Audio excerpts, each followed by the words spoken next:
Halo Sobat Santuy, apa kabarnya? Sehat? Kembali lagi bersama saya Bang Brewok di Kurang Tidur. Oke, kali ini kita akan merangkum film tentang monyet lagi yang berjudul Dawn of the Planet of the Apes. Dan agak sedikit berbeda dari film Planet of the Apes tahun 2001, yang dimana film kemarin adalah tentang para ilmuwan yang masuk ke badai magnet dan terdampar di sebuah planet dan para monyet yang berkuasa atas dunia. Nah, sedangkan di film ini mengenai kepunahan umat manusia akibat sebuah virus yang diciptakan oleh manusia dari kera. Sebelum lanjut ke alur ceritanya, alangkah baiknya kalian selesaikan dulu pekerjaan bantu emak beresin rumah karena durasi video ini akan sedikit panjang. Serta jangan lupa pasang handsfree, sediakan kopi kalau ada kopi atau rokok biar makin mantap.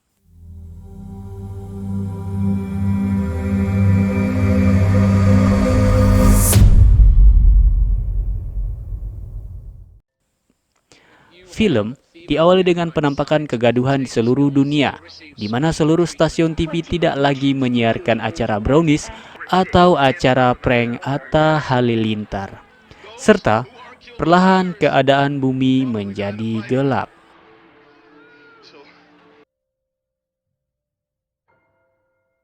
Berapa lama tanpa kabar, kini dataran bumi telah berubah. Populasi manusia kini tinggal 20% saja. Akibat dari serangan virus yang disebut simian flu atau yang disebut flu kera. Sementara itu, di hutan terlihat sekelompok kera sedang berburu rusa.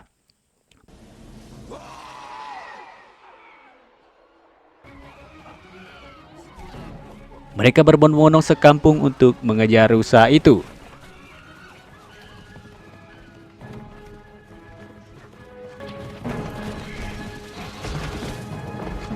Saat akan menangkap hasil buruannya, ia melihat sebuah cakaran besar di batang pohon.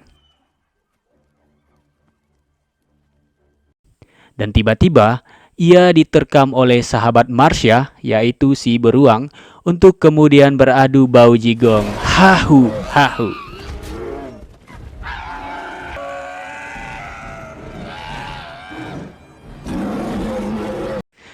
Tak lama datanglah kera lainnya bernama Koba, untuk kemudian menghunuskan tombak ke arah beruang.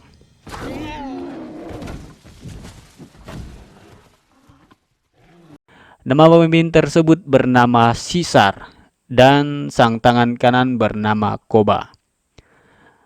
Nggak ada tangan kiri ya dia. Tampak kehidupan mereka cukup tentram dan layaknya seperti manusia mereka juga belajar baca tulis. Saat sedang nongkrong bareng nikmatin sunset, Caesar duduk bersama dengan sang penasihat bernama Maurice.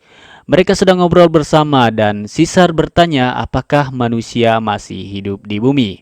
Namun, Maurice tidak yakin bahwa manusia masih ada, karena ini sudah memasuki musim ke-10.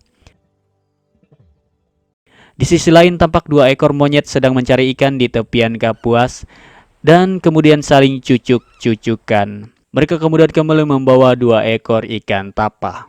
Saat di perjalanan pulang, mereka kemudian bertemu dengan manusia bernama Carver. Salah satu monyet bernama Ash pun ditembak. Jedar! Saat mendengar ada tembakan, Caesar seketika terbangun dan mengumpulkan pasukan untuk mencari arah tembakan. Di sisi lain, ternyata Carver tidak sendirian. Tak lama tiba-tiba seluruh pohon pun bergoyang. Terlihat ratusan bahkan ribuan kera mengepung mereka. Mereka pun terkejut setelah mendengar Caesar berteriak. Kemudian mereka kabur kocar-kacir. Caesar kemudian menyuruh tangan kanannya, yaitu Koba, untuk mengikuti mereka.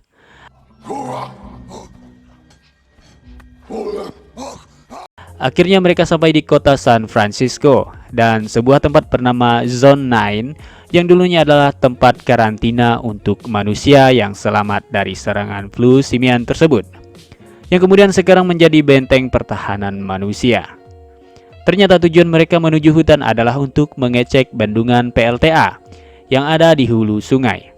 sekaligus salah satu daya yang dibutuhkan untuk mereka menghidupkan daya listrik di kota itu. Dan itu berada di hulu sungai tempat Caesar berada. Mendengar perkataan Carver, Dravius, sang bisa dikatakan pemimpin kelompok tersebut, ia bahkan tidak percaya apa yang dikatakan, bahkan dilihat Carver, Malcolm, dan yang lainnya, bahwa monyet-monyet tersebut pasti berbahasa Inggris dialek Amerika.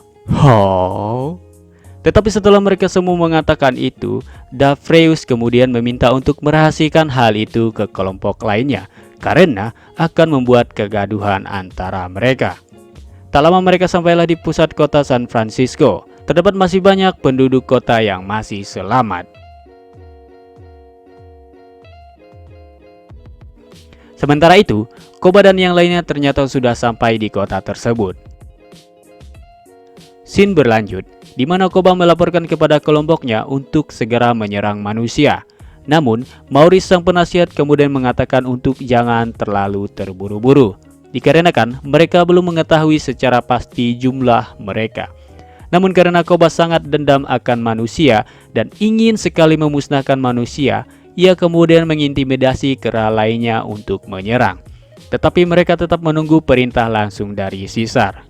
Caesar pun mengatakan untuk tidak menyerang manusia, karena jika mereka menyerang maka sudah tentu pasti mereka akan kehilangan apa yang telah mereka bangun, yaitu rumah, keluarga, maupun masa depan. Esok pagi pun tiba, di mana mereka langsung mendatangi kota tempat para manusia berada. Hingga hal itu membuat para manusia panik. Malcolm kemudian keluar untuk menemui Caesar sang pemimpin. Caesar kemudian mengatakan bahwa kaum kera tidak akan melawan kecuali manusia yang menyatakan perang. Ia kemudian mewanti-wanti untuk jangan kembali lagi ke tempat kaum kera. Namun, mereka sangat membutuhkan daya listrik tersebut, yang dimana daya tersebut digunakan sebagai komunikasi dengan sisa manusia di bawah bumi lain. Dan itu akan habis dalam 2 minggu ke depan.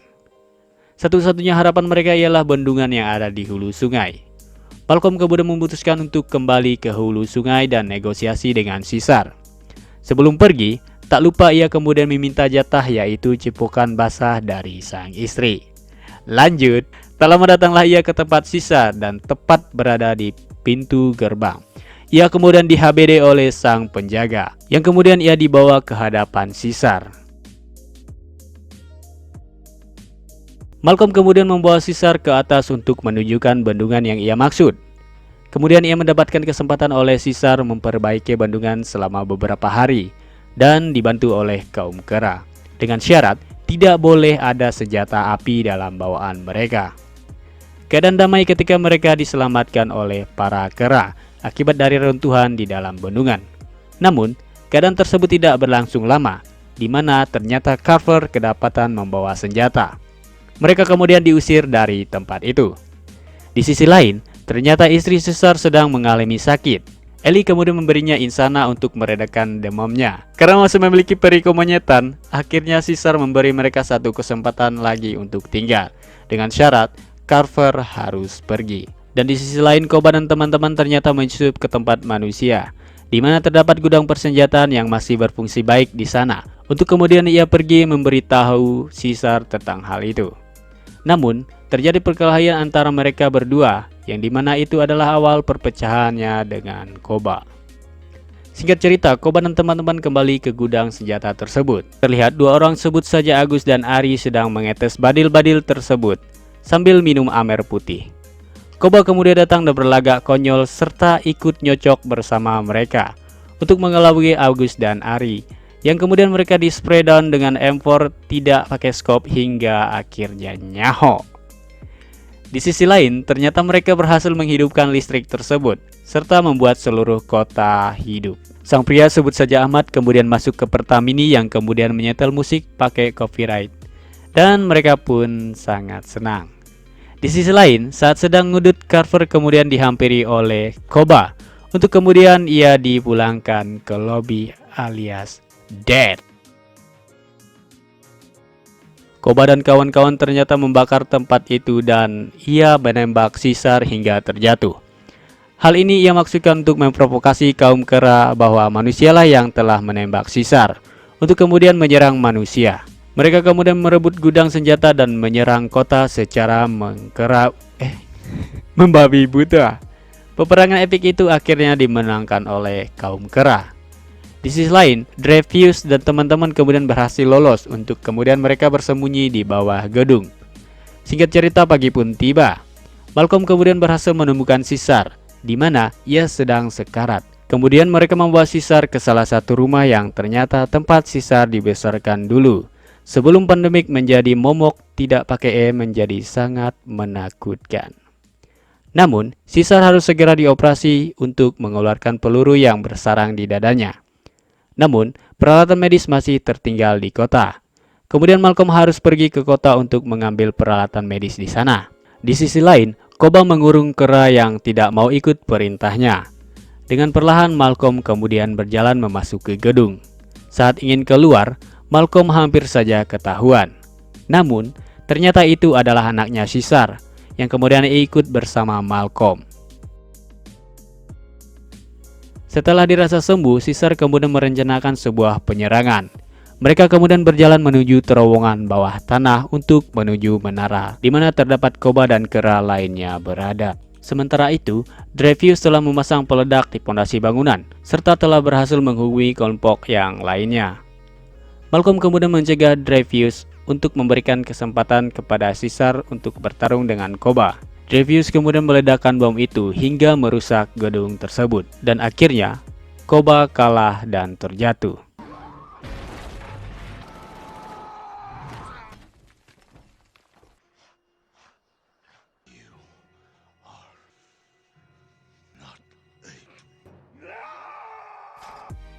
Di akhir film, Malcolm menyuruh Caesar untuk pergi, namun Caesar menolak karena perang sudah terlanjur terjadi. Dan tamat.